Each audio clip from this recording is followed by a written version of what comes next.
Tamil Nadu assembly సమావేశాల్లో ఉదయనిధి స్టాలిన్ మరోసారి సనాతన ధర్మంపై వ్యాఖ్యలు చేశారు. ఈ సనాతన ధర్మాన్ని మనం పూర్తిగా నిర్మూలన చేయాల్సిన అవసరం ఉంది. దీనిపై డీఎంకే స్టాండ్ ఎప్పటికీ ఒకేలాగానే ఉంటుంది. ఇప్పుడు కొత్తగా నియామకమైన సీఎం విజయ్ కూడా దీనికి అంగీకారం తెలుపుతారు అని నేను భావిస్తున్నాను అంటూ ఉదయనిధి స్టాలిన్ కీలక వ్యాఖ్యలు చేశారు. అదే సమయంలో విజయ్ దీన్ని వ్యతిరేకించలేదు. ఆయనకు ఒక రకంగా దండం పెట్టేశారు. దీన్ని బట్టి చూసుకుంటే విజయ్ సైతం ఈ సనాతన ధర్మాన్ని ఎరాడికేట్ చేయడానికి అంగీకారం తెలిపారు అని స్పష్టంగా అర్థం చేసుకోవచ్చు. మరొక విషయం ఏమిటంటే సనాతన ధర్మంపై ఉదయనిధి స్టాలిన్ అసెంబ్లీలో ఇలాంటి వ్యాఖ్యలు చేసినా కూడా అక్కడ ఉన్న 200 మంది హిందూ ఎమ్మెల్యేలు ఏ ఒక్కరూ కూడా దీన్ని వ్యతిరేకించలేదు. అండ్ గతంలోనే సుప్రీంకోర్టు సైతం ఈ వ్యాఖ్యలను పూర్తిగా వ్యతిరేకించింది.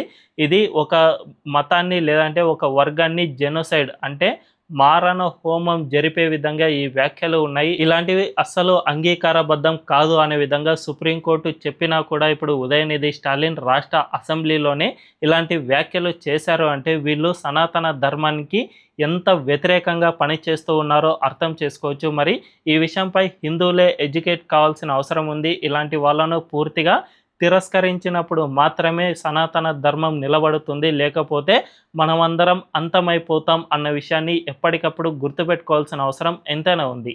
మరి ఈ విషయంపై మీ అభిప్రాయం ఏంటో కామెంట్ల రూపంలో తెలియజేయండి.